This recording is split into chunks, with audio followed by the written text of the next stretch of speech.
21वीं सदी की सबसे बड़ी जो जंग लड़ी जा रही थी सीरिया के अंदर, जो सिविल वॉर चल रहा था, इनके अंदर ईरान, रूस, अमेरिका, अरब कंट्री के मुस्लिम देश जो इस जंग में कूद गए थे, वो लड़ाई सिर्फ 14 साल के एक बच्चे की वजह से स्टार्ट हुई थी। मेरा नाम है अमन, मेरे यूट्यूब चैनल में आप सबका स्वागत है। चलो वीडियो शुरू करते हैं।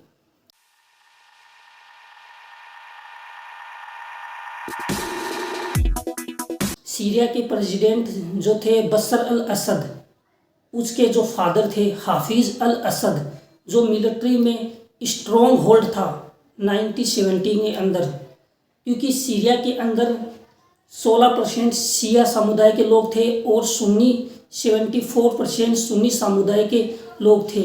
और इसके अंदर मिलिट्री के अंदर इम्पोर्टेंट पोजीशन में जो थे वो शिया लोग थे, वो इम्पोर्टेंट पोजीशन में थे। फिर 13 नवंबर 1970 के अंदर जो हाफिज अल असद है वह प्रेसिडेंट बन जाते हैं और जो सरकार का तख्ता पलट कर देते हैं और अपने आप को प्रेसिडेंट घोषित कर देते हैं। लेकिन उनको एक डर भी था, क्योंकि 74% सुन्नी आबादी थी। उसको लगता था कि सुन्नी समुदाय कभी बगावत कर दे या जो इसकी जो परसेंटेज अच्छी है सुन्नी समुदाय के 74%, तो कभी पार्टी के अंदर इसका ऊपर पोजीशन नहीं हो जाए। इसलिए उन्होंने अपनी इंटेलिजेंट एजेंसी को वहाँ पर सुन्नी जो एरिया थे, जो नॉर्थ साइड में ज़्यादातर रहते थे, वहाँ पर इंटेलिजेंट एजेंसी को लगा दिया जो छोटी से छोटी गतिविधियों पर ध्यान रखती थी। और अपना जो कॉन्स्टिट्यूशन था सीरिया का उसको चेंज कर दिया और सारा पावर अपने होल्ड में ले लिया। जैसे मिलिट्री एजेंसियाँ, खुफिया एजेंसियाँ और जो मीडिया थी उसको अपने अंडर में ले लिया। अब जो वो बोलेगा वही होगा वहाँ पर। फिर 2000 साल का वक्त आता है। सन 2000 के अंदर हाफिज अल असद की मौत हो जाती है। उसकी गद्दी पे फिर उसका लड़का बशर अल असद वहाँ पर बैठ जाता है।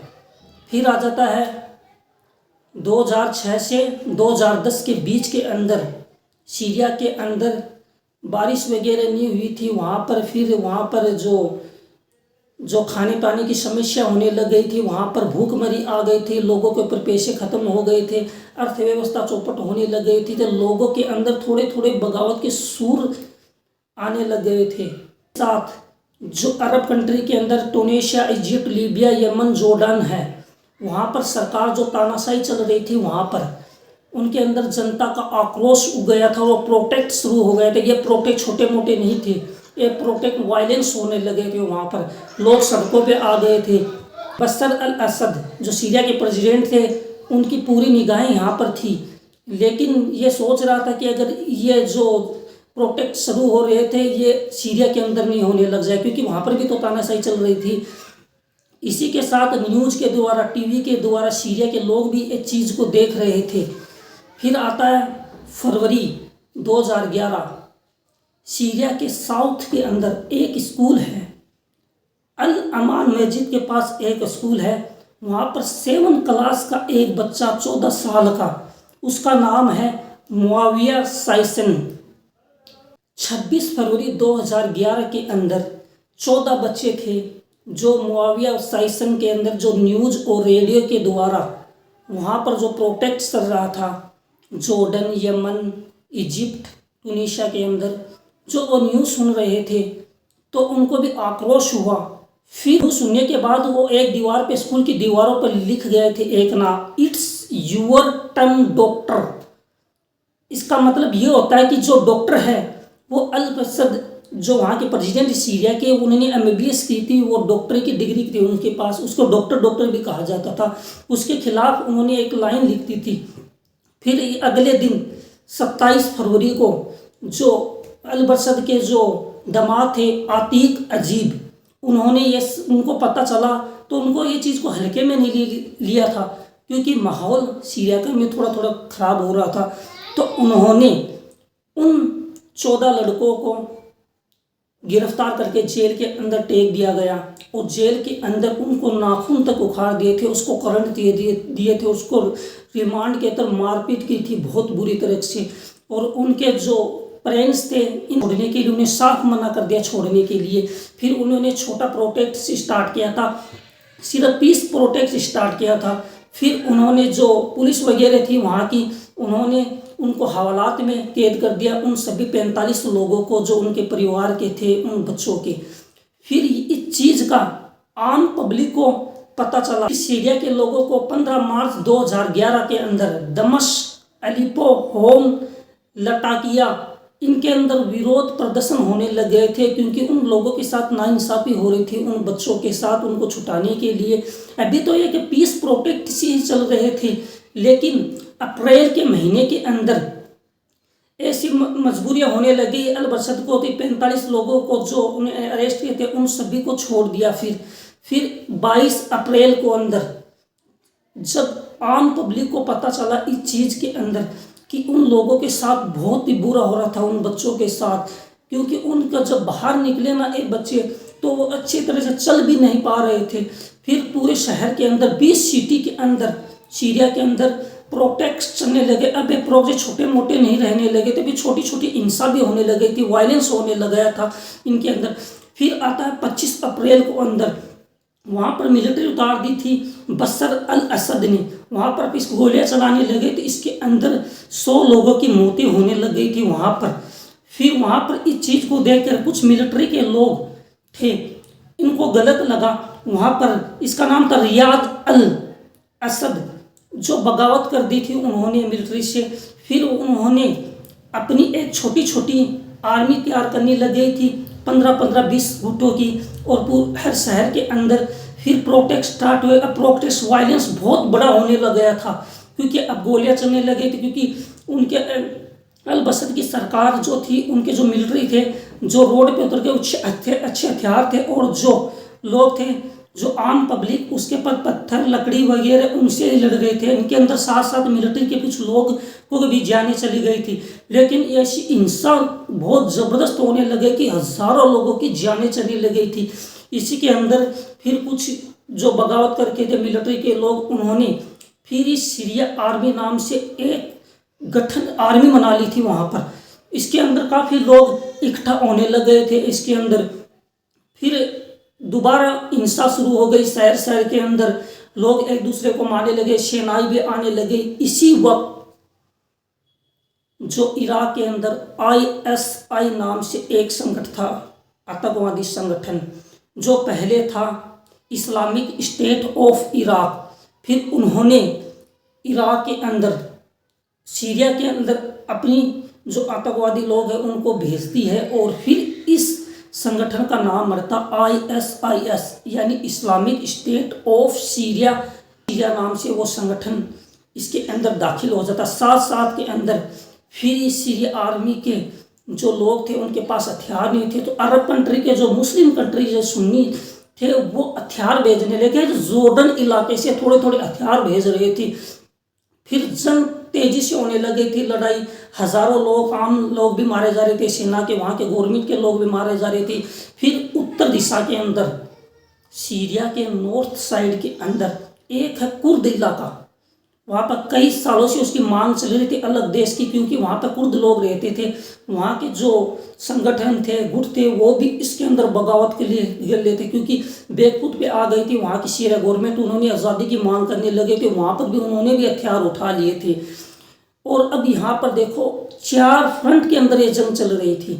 एक थी सीरिया गवर्नमेंट, एक थी फिर सीरिया आर्मी, और एक थी कुर्द, और एक थी ISIS। 4 संगठन यहाँ पर लड़ रहे थे।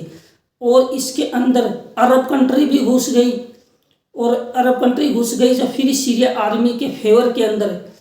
फिर ईरान कहाँ कम था, क्योंकि ईरान जो अल-बसद है वो शिया था, तो उनकी मदद करने के लिए ईरान वहाँ पर हथियार भेजने लगा। फस रूस के अच्छे संबंध थे असद के साथ, तो उन्होंने भी अपनी आर्मी वहाँ पर भेजी थी, उनको ट्रेनिंग भी देने लगी थी। फिर अमेरिका कहाँ पर टिकने वाला था, उन्होंने फ्री आर्मी जो सीरिया की थी, फ्री आर्मी जो अलग तो जो गुट बना रखे थे, उनको भी ट्रेनिंग देना शुरू कर दिया था अरब कंट्री के अंदर। यहाँ पर एक युद्ध का मैदान बन गया था। फिर टर्की के अंदर भी जो साउथ साइड के अंदर जो बॉर्डर लगा हुआ था, वहाँ पर भी कुर्द लोग थे और सीरिया में कुर्द लोग थे। उनको भी डर था कि अगर सीरिया के अंदर बगावत हो रही है, कुर्द लोग कर रहे हैं, तो ये तुर्की के अंदर भी बगावत करने लग जाएंगे और अपनी सेनाएं यहाँ पर भेजने लग जाएंगे। तो तुर्की ने भी अपने फाइटर जेट भेज दिए और बमबारी स्टार्ट कर दी कुर्द के अंदर। 4 फ्रंट के अंदर ये जंग लड़ी जा रही थी। फिर ये बहुत ही तगड़ी जंग होने लग गई थी, ये युद्ध के मैदान बन गया था, आम लोग मारे जा रहे थे। फिर आता है 18 जुलाई 2012 के अंदर रवांडा स्क्वायर दमिश्क के अंदर था ये। यहाँ पर जो इन चीज़ों से निपटने के लिए बशर अल असद की जो सेना थे, कुछ कमांडर थे, वहाँ पर इस चीज़ के लिए मीटिंग कर रहे थे। लेकिन फिर सीरिया आर्मी के जो लोग थे, इनकी नज़र थी उनके अंदर, उन्होंने इस बिल्डिंग को पूरा ही उड़ा दिया था। इसके अंदर काफ़ी लोग मर गए थे। जो मेन लोग थे, दाऊद राजिया, हसन तुर्कमावी, आसिफ सवकाती, ये कमांडर थे जो मेन थे। उन लोगों के भी यहाँ पर जान चली गई, जो इम्पोर्टेंट लोग थे। फिर गुस्सा हो गए अल बसद के अंदर। फिर आता 21 अगस्त 2013 के अंदर, फिर होता केमिकल हथियारों का इस्तेमाल। सीरिया सरकार केमिकल हथियारों का यूज करती है और आम पब्लिक को ऊपर गिराने लग जाती है और उसके अंदर लाखों लोग तड़प तड़प के लोगों की जानें चली जाती है। फिर इंटरनेशनल के अंदर ह्यूमन राइट वॉच इंटरनेशनल के अंदर लग जाते हैं, क्योंकि इस चीज़ को हथियारों के लिए इस पर बैन लगा हुआ था, क्योंकि 193 देशों ने इन पे साइन किया था। इस बैन के अंदर, इस जंग के अंदर कभी भी इस चीज़ों का इस्तेमाल नहीं किया जाएगा। लेकिन सीरिया ने इस चीज़ के लिए अभी साइन नहीं किया था, इसलिए उन्होंने हथियारों का यूज किया, केमिकल हथियारों के यूज किया। लेकिन जब इंटरनेशनल के अंदर इस चीज़ के लिए इंटरनेशनल कोर्ट के अंदर ले गए थे इस चीज़ को, तो वहाँ पर रूस और ईरान ने वीटो कर दिया और बशर अल असद को बचा लिया वहाँ से, क्योंकि वहाँ पर रूस और चीन के पास वीटो पावर था, वहाँ पर यूज किया। फिर बशर अल असद निकल गए वहाँ से, बच गए। फिर यहाँ पर जंगें स्टार्ट हो गई। ISI वहाँ पर अपना कब्जा करने लग गए थे साउथ के स्टार्ट से, और यहाँ पर फिर सीरियन आर्मी गवर्नमेंट के खिलाफ तगड़ा यहाँ पर जंग करने लग गई थी। आम लोग यहाँ पर मारे जा रहे थे, काफ़ी सैनिक लोगों को रोष हो रहा था। फिर का यहाँ पर रोल होता है, अमेरिका के फाइटर जेट आते हैं और बमबारी स्टार्ट कर देती है। लेकिन अमेरिका ये कह रहा है कि हम ISI के खिलाफ यहाँ पर बमबारी कर रहे हैं, उनको रोक रहे हैं। लेकिन उनका टारगेट साथ साथ ISI के साथ साथ असद की गवर्नमेंट के साथ भी था। उन्होंने इतने बम बरसाए कि उन्होंने हजारों लोगों को मार दिया गया।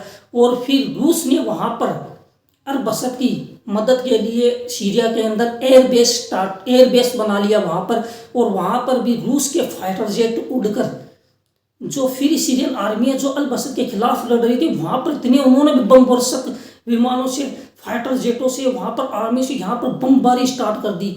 ये एक युद्ध का मैदान बन गया था। यहाँ पर नाम के तो यहाँ पर एक दूसरे की मदद कर रहे थे, लेकिन हथियारों का एक्सपेरिमेंट भी हो रहा था यहाँ के अंदर।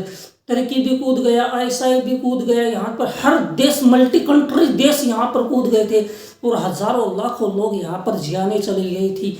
और फिर आता है 2024 के अंत के अंदर, दिसंबर के अंदर, जो बशर अल असद है यहाँ से रूस भाग जाते हैं। यहाँ पे गवर्नमेंट का सारा का तख्ता पलट हो जाता है। फिर यहाँ पर अमेरिका अपनी एक कठपुतली सरकार यहाँ पर अभी बनाता है, क्योंकि अभी तक यह चुनाव नहीं हुआ है, अभी तक कठपुतली सरकार बनाता वही चला रही है। सीरिया और अल बसर भाग जाते हैं, रूस भी यहाँ से निकल जाता है।